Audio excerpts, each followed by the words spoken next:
Hello guys, welcome back to my YouTube channel. तो guys, इस episode के अंदर बहुत बड़ा ट्विस्ट आने वाला है, तो इस ट्विस्ट को मिस मत करना, तो पूरा वीडियो देख कर जाना। तो इस कहानी की शुरुआत में हम देखते हैं कि सूरज और संध्या के साथ सब के सब बैठे हुए थे।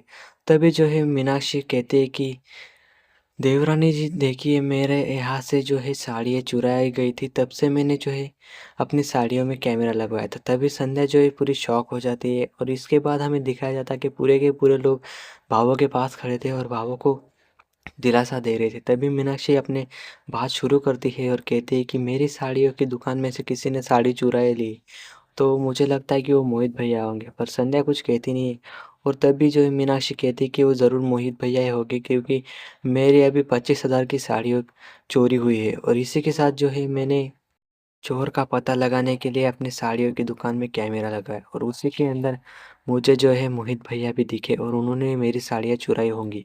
और पता नहीं अभी कौन से दाम में वो कहाँ वहाँ बेच रहे होंगे मेरी साड़ियाँ। मैं उन्हें कहीं से भी ढूंढ कर लाऊंगी और उनको बताऊंगी कि मेरी साड़ियों की दुकान में जितना भी खर्चा हुआ है उतना उनको लौटाना होगा। पर तभी संध्या ये सुनकर संध्या को बुरा लगता है और तभी मीनाक्षी कहती है कि ये सब कुछ मैं अब बाबू के सामने उनको लाकर खड़ी कर दूंगी। इसके बाद जो है संध्या इसके बाद भी कुछ बोलती नहीं है। संध्या सब कुछ सुन रही थी। तभी जो है भावुक जो है बहुत ही तभी संध्या को गुस्सा आ जाता है और संध्या कहते हैं कि बस करो मीनाक्षी, तुम कितनी बार कहोगी और कहाँ से लाओगी अब तुम मोहित भैया को। मोहित भैया इस दुनिया में ही नहीं तो तुम कहाँ से उन्हें ढूंढ कर लाओगी। मोहित भैया ने अपना सुसाइड अटेम्प्ट कर लिया है। और फिर इसके बाद जो है संध्या बोलती है कि अब तुम कहाँ से उनको ढूंढ कर लाओगी, अब वो यहाँ पर है ही नहीं। तभी इसके बाद जो है मीनाक्षी बहुत ही शॉक में चली जाती है और उसी के साथ सब भी शॉक में चली जाती है और संध्या कहती है कि अब मोहित भैया नहीं रहे। तभी जो है हम देखते हैं कि बाबा साहब के हाथ की जो छड़ी होती है वो भी अब नीचे गिर जाती है और इसके साथ बाबा साहब भी बहुत ही सदमे में चले जाते हैं और बाबा साहब बोलते हैं कि क्या तुम सच कह रही हो।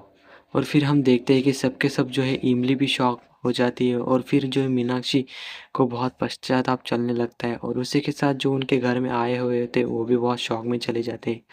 और फिर हम देखते हैं कि मोहित की बेटी भी सदमे में चली जाती है और फिर संध्या कहती है कि ये सब सच होता कि तुम मोहित भैया को ढूंढ कर लाती, पर मोहित भैया अभी इस दुनिया में है ही नहीं।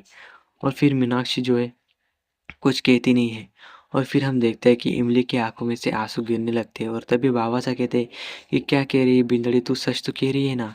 फिर तभी संध्या कहते कि बाबा सा काश ये सब झूठ होता, पर ये सब कुछ सच है बाबा सा, मोहित भैया ने इस दुनिया में अब नहीं रहे। और इसी के साथ जो है विक्रम कहता है कि आप क्या कह रही है भाभी, ऐसा नहीं हो सकता। तभी संध्या कहती कि ऐसा ही होना चाहिए था, पर मोहित भैया ने अपने आत्महत्या कर ली। और फिर इसी के साथ जो है बहुत ही दुखी हो जाते हैं और संध्या बाबा साहब के कंधे पर आकर रोने लगती है और बोलती है कि बाबा साहब खुद को संभालिए। और इसी के साथ ये एपिसोड यहाँ पर ख़त्म होता है। हम देखेंगे कि अगले एपिसोड में मोहित का कातिल कौन है। तब तक आप बने रहिए दिया और बाती में।